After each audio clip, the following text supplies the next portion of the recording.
Welcome back to my YouTube channel. पिछली videos में हमने पढ़ा था टाइप ऑफ रिएक्शन, जिसमें हमने पढ़ा था reversible reaction and irreversible reaction. Reversible reaction को वहाँ काफ़ी डिटेल से पढ़ा था। अभी पढ़ते हैं इरिवर्सिबल रिएक्शन। इरिवर्सिबल रिएक्शन जिस तरह इसके नाम से पता चल रहा है, वो रिएक्शन जो आपके पास रिवर्स ना हो, यानी वो रिएक्शन जो क्या हो, रिवर्स ना हो। फॉर एग्जाम्पल, अगर आपने चाय बनानी है तो चाय के लिए आपको क्या चाहिए, चीनी चाहिए, पत्ती चाहिए, दूध चाहिए। तो ये सारे आपके पास जब रिएक्टेंट मिल जाते हैं, इससे आपके पास बन जाती है चाय। अब मेरा आपसे ये क्वेश्चन है कि फॉर एग्जांपल आपने चाय बना दी, उसके बाद आपको एहसास हो गया कि महंगाई तो काफ़ी ज़्यादा थी, बल्कि है काफ़ी ज़्यादा है। अब आपको एहसास हो गया कि महंगाई काफ़ी ज़्यादा है, और आपकी अम्मी या सपोज कर लो जो भी आपको कोई डांट रहा है कि क्यों चाय बनाई है और इतनी ज़्यादा एक्स्ट्रा क्यों बनाई है। इससे अभी आप चीनी, पत्ती, दूध अलग कर दे क्योंकि अखराजात हमारे बहुत ज़्यादा है। तो क्या आप इस रिएक्शन को रिवर्स कर सकते हो? आप उसी चाय से चीनी, पत्ती, दूध अलग कर सकते हो? नहीं कर सकते।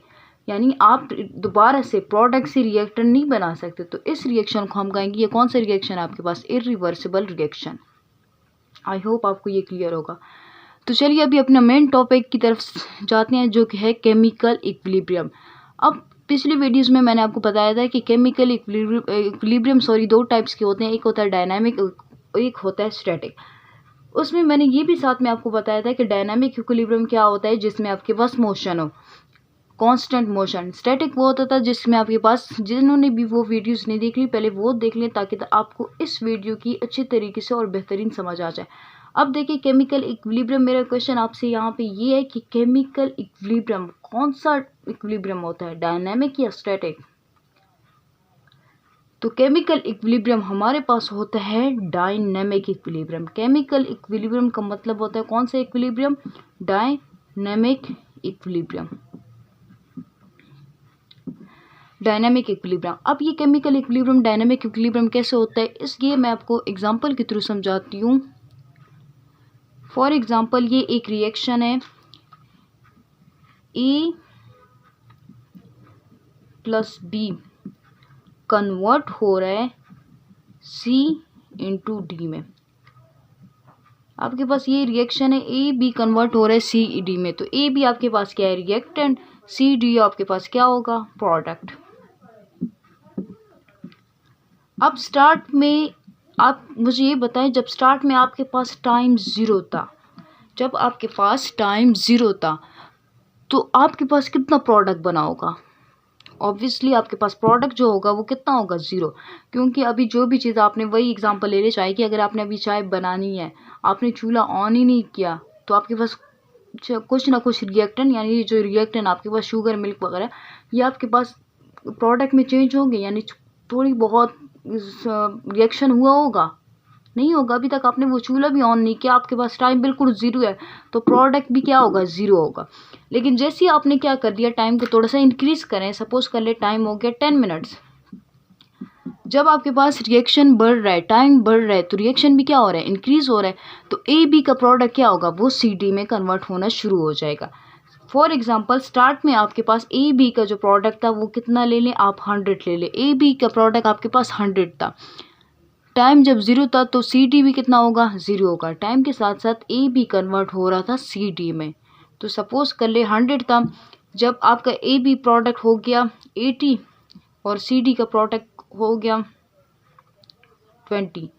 इसी तरीके से अब देखिए अभी भी आपके पास रिएक्टेंट ज़्यादा है, तो ये इसी तरीके से रिएक्शन होता है। ए बी मज़ीद कन्वर्ट हो जाता है सी डी में, कन्वर्ट होता है। एक टाइम आ जाता है कि आपके पास सी डी की कंसंट्रेशन ज़्यादा हो जाती है, यानी सी डी की कंसंट्रेशन, सपोज कर लें सी डी की कंसंट्रेशन आपके पास हो जाती है 60 और इसकी कंसंट्रेशन हो जाती है 40। अब सी डी की कंसंट्रेशन बढ़ गई, जब सी डी की कंसंट्रेशन इंक्रीज हो गई तो सी डी क्या करता है, रिवर्स रिएक्शन स्टार्ट कर लेता है। यहाँ स्टार्ट में आपके पास ए बी की कंसंट्रेशन 100% थी। जब ए बी की कंसंट्रेशन 100 थी तो ये कंसंट्रेशन फॉरवर्ड जा रही थी, क्योंकि ए बी की कंसंट्रेशन ज़्यादा है तो वो प्रोडक्ट की तरफ जा रहा है, यानी इनसे प्रोडक्ट बन रहा है। सी डी की कंसंट्रेशन टाइम के साथ साथ इंक्रीज हो गई, पहले 20 हो गई, फिर 40 हो गई। जब कंसंट्रेशन ए बी से भी ज़्यादा इंक्रीज हो गई, यानी कंसंट्रेशन आपके साथ क्या हो गई, इंक्रीज हो गई। With passage of time concentration of C D will be increase हो रही है। इसका मतलब है अब रिवर्स रिएक्शन भी स्टार्ट हो जाएगा। तो अब आपके पास प्रोडक्ट क्या होगा, यानी सी डी भी क्या होगा, ए बी में कन्वर्ट होना शुरू कर देगा। पहले आपके पास सिर्फ ए बी कन्वर्ट हो रहा था सी डी में, अब सी डी भी कन्वर्ट होना शुरू हो जाएगा ए बी में। तो ये दोनों रिएक्शन क्या होंगे, होते रहेंगे। एक टाइम आएगा कि जितनी रेट के साथ, यानी जितना आपके पास फॉरवर्ड रिएक्शन हो रहा है, जितना ए बी सी डी में कन्वर्ट हो रहा है, उतनी ही टाइम में उतना ही सी डी कन्वर्ट होगा ए बी में। इस स्टेज को हम कहते हैं इक्विलिब्रियम। यानी जब आपके पास स्टार्ट में ए बी फॉरवर्ड रिएक्शन ज़्यादा था, यानी ए बी ज़्यादा कन्वर्ट हो रहा था सी डी में, लेकिन टाइम के साथ साथ जब सी डी की कंसंट्रेशन बढ़ गई तो सी डी ने भी रिवर्स रिएक्शन स्टार्ट कर लिया, वो भी रिवर्स बैकवर्ड रिएक्शन कर रहा था, ए बी में कन्वर्ट हो रहा था। ये दोनों रिएक्शन टाइम के साथ साथ होते रहे। फिर एक स्टेज आई कि जिस रेट से आपके पास फॉरवर्ड रिएक्शन था, यानी ए बी का सी डी में कन्वर्ट होना क्या होता है, फॉरवर्ड रिएक्शन, सी डी का दोबारा से ए बी में कन्वर्ट होना क्या होता है, रिवर्स रिएक्शन।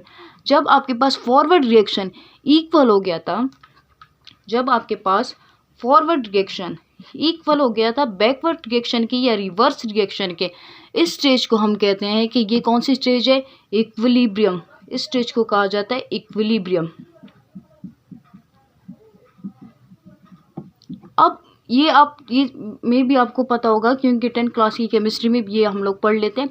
लेकिन क्वेश्चन ये है कि जो बहुत सारे स्टूडेंट को लगता है इक्विलिब्रियम का मतलब ये है कि आपके पास अब ए बी अगर 50 है तो सी डी भी 50 होगा, यानी दोनों की कॉन्सेंट्रेशन सेम हो गई, इसको इक्विलिब्रियम कहते हैं। तो ये बिल्कुल ही गलत, रॉन्ग कॉन्सेप्ट है। ए बी सी डी की कंसंट्रेशन ज़रूरी नहीं है कि इक्विलिब्रियम पे दोनों की कंसंट्रेशन सेम हो, यानी दोनों 50-50 या दोनों 40-40 हों। आपके पास इक्विलिब्रियम का मतलब है जिस रेट से ए बी कन्वर्ट हो रहा है सी डी में, उसी रेट के साथ सी डी कन्वर्ट होगा ए बी में। इसको मैं एग्जांपल के थ्रू समझा देती हूँ ताकि आपको अच्छे तरीके से क्लियर हो। इधर देख लें, अगर आपके पास ये ए बी है, ये कन्वर्ट हो रहा था सी डी में, जब इनके बीच में इक्विलिब्रियम एस्टेब्लिश हो गया, इक्विलिब्रियम का मतलब ये सब, फॉर एग्जांपल इसकी कंसंट्रेशन थी 40, इसकी कंसंट्रेशन थी 60, मैंने आपको यहाँ पे कह दिया कि इक्विलिब्रियम एस्टेब्लिश हो गया। अब इक्विलिब्रियम एस्टेब्लिश हो गया तो इसका हरगिज़ मतलब नहीं है, it doesn't mean the both reactant and product has same concentration. इसका ये मतलब नहीं है कि दोनों की कंसंट्रेशन सेम है, यानी यहाँ पे आप देखिए 60 है तो यहाँ पे 40। इक्विलिब्रियम का मतलब ये है, फॉर एग्ज़ाम्पल अगर आपके पास एक सेकेंड में जो कंसंट्रेशन ए बी की चेंज आ रही है, जो मॉलिक्यूल या जो मोल्स ए बी की सी डी में जा रहे हैं, उसी सेकेंड में आपके पास सी डी के मोल्स दोबारा से ए बी में जाएंगे। फॉर एग्ज़ाम्पल आपके पास एक सेकेंड में ए बी के 10 मोल्स आपके पास कन्वर्ट हो रहे थे सी डी में। क्लियर है? जब एक सेकंड में इस यहाँ से आपके पास 10 मोल्स जा रहे थे सी डी में, तो सी डी के कितने मोल्स आपके पास हो जाएंगे, सी डी की 60 थी, 10 मोल्स यहाँ से आ गए, कितने हो जाएंगे 70। लेकिन उसी सेकंड में आपके पास क्या होगा, उसी सेकंड में आपके पास सी डी के भी क्या होंगे 10 मोल्स क्या होंगे ए बी में चले जाएंगे। तो ए बी के पास यहाँ पे 10 मोल्स आ गए, कितने हो जाएंगे 50, सॉरी उसी सेकंड में जब इसके मोल्स आ गए, देखिए यहाँ पे ए बी के कितने मोल्स थे 40 मोल्स ए बी के थे, एक सेकंड में इसके मोल्स थे 40 सेकंड। अब इक्विलिब्रियम का क्या मतलब है, इक्विलिब्रियम का मतलब है जितने टाइम में इसके मोल्स सी डी में कन्वर्ट होंगे, उतनी ही टाइम में उतनी ही मोल्स कन्वर्ट होंगे सी डी के दोबारा से ए बी में। यानी आपके पास ये 40 थी, एक सेकंड में सपोज कर ले, एक सेकंड में 10 मोल यहाँ से ए बी के कन्वर्ट हो रहे थे सी डी में। जब एक सेकंड में इसके 10 मोल्स कन्वर्ट हो रहे थे तो ये 40 था, 10 मोल्स यहाँ से निकल गए, सी डी में कन्वर्ट हो रहे, पीछे ये कितने रह जाएंगे 30 रह जाएंगे, ये आपके पास 30 रह गए, ये कितने हो जाएंगे 70।